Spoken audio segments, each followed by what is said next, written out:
नरेंद्र मोदी साहब 8 जून को ओथ ले रहे हैं और उनकी स्वेरिंग सेरेमनी में शिरकत करने के लिए, अटेंड करने के लिए दुनिया भर के लीडर्स इंडिया पहुंच रहे हैं। मालदीव्स और पाकिस्तान दोनों को नहीं बुलाया गया है प्राइम मिनिस्टर की ओथ टेकिंग में।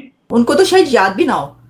मेरा ख्याल है कि मोदी साहब को और भारत को, उनके लीडर्स को तो याद भी नहीं होगा कि क्या पाकिस्तान ने भी कोई कुछ बोलना है या कुछ कहना। जब first time prime minister Narendra Modi वजीर आजम बने थे तो उन्होंने पाकिस्तान के साथ दोस्ती का हाथ बढ़ाया और नवाज शरीफ को ओथ सेरेमनी पे बुलाया था। तो आज सर हमारे ताल्लुकात इतने खराब हो गए हैं कि ओथ सेरेमनी तो दूर, वो हमारी तरफ रुख ही नहीं करते। तुम इस्लाम के नाम पे बने भी थे, तुम गाजी भी हो, तुम मुजाहिद भी हो, तुम शहीद भी हो, लेकिन 93,000 पतलूनें तुमने ढाका में छोड़नी भी हैं।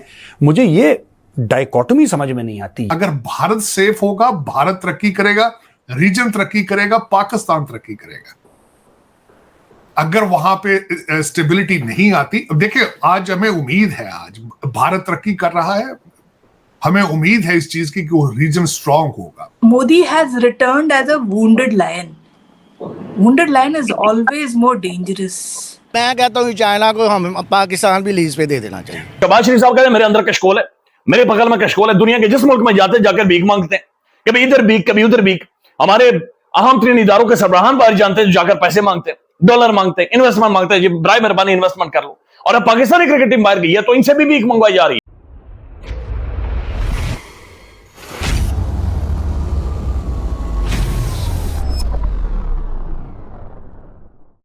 मोदी साहब 8 जून को ओथ ले रहे हैं और उनकी स्वेरिंग सेरेमनी में शिरकत करने के लिए, अटेंड करने के लिए दुनिया भर के लीडर्स इंडिया पहुंच रहे हैं। इसकी डिटेल्स हमारे सामने आ चुकी हैं, आपके सामने रखेंगे। इसी के साथ प्रेसिडेंट जो बाइडेन ने एक स्पेशल मैसेज भेजा है प्राइम मिनिस्टर नरेंद्र मोदी साहब के लिए और उन्होंने उनकी विन को कैसे लिया।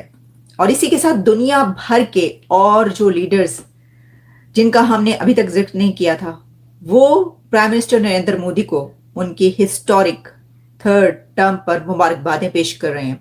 और सिर्फ यही नहीं, बल्कि मोदी साहब ने दुनिया भर के लीडर्स को उनके मैसेजेस का जवाब भी देना शुरू कर दिया और उनके एक्स अकाउंट पर उन सबको थैंक्स किया जा रहा है, मोदी साहब की तरफ से थैंक्स किया जा रहा है।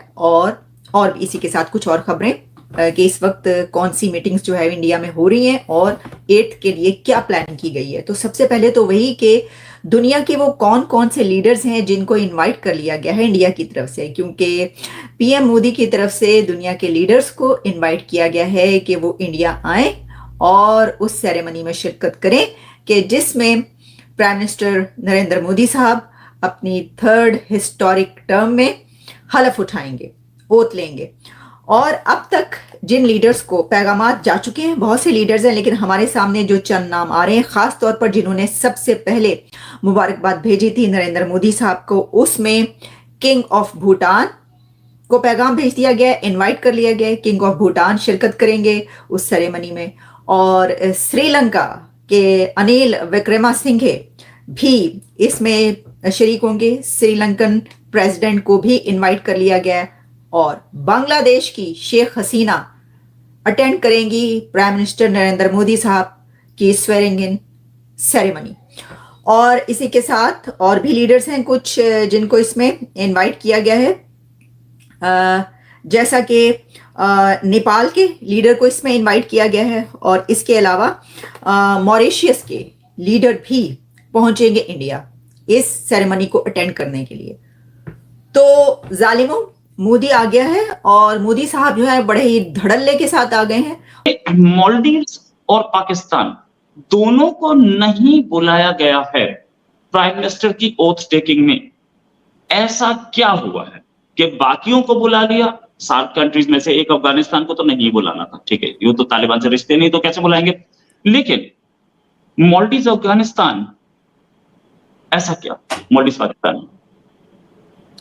Obviously, Maldives has opened up आप मतलब आपका शक बिल्कुल सही है कि मालदीव्स को इसलिए नहीं बुलाया क्योंकि it has been irking India, मतलब it has opened itself up to Turkey, it has opened itself to China, and हमारे इतने बाजू में बैठ के हम ही पे बैक स्टैप करने की कोशिश कर रहे हैं वो। तो उनको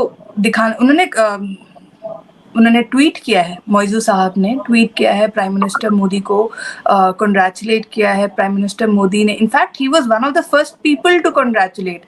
एक्चुअली ऐसे लोग खतरनाक होते हैं, कहते नहीं है जो एनिमी होते हैं they try to be more closer than friends. मौजू साहब ने बस वही दिखाया व्हेन ही ट्वीटेड इमीडिएटली कि congratulations Narendra Modi. there is some amount of sarcasm there in his congratulations।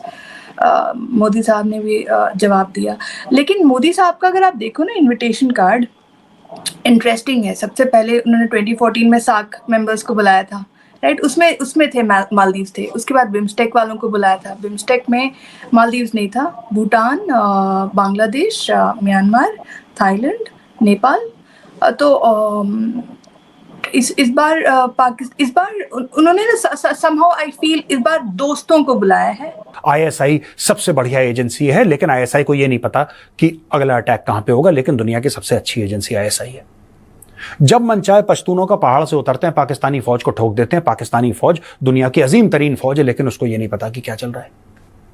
Pakistani फौज से बेहतर कोई फौज दुनिया में हो नहीं सकती, लेकिन वही लोग कू कर देते हैं। वही लोग आपके संविधान को, आपके आइन को, आपके कॉन्स्टिट्यूशन को फाड़ के टॉयलेट पेपर की तरह इस्तेमाल करते हैं। लेकिन सबसे there is something mentally wrong with the Pakistanis. I think Harvard जैसी कोई बड़े इंस्टीट्यूशन को बैठानी चाहिए, कोई जिसको कहते हैं ना कि एक पैनल बैठाना चाहिए जो किसी एवरेज पाकिस्तानी का दिमाग निकाले, एक एवरेज पाकिस्तानी का खोपड़ा ऊपर से काट के दिमाग निकाले और उसको स्टडी करे कि ये कैसी अजीबोगरीब कौम है जिसका प्रधानमंत्री चीन में जाके, जिसको ये बेस्ट फ्रेंड कहते हैं, ठीक है जी, बेस्ट फ्रेंड कहते हैं, जिस बीजिंग की ओर देख के सारे के सारे पाकिस्तानी सजदा करते हैं, उनको ये कह रहा है कि $10 ट्रिलियन की मिनरल वेल्थ है पाकिस्तान के अंदर।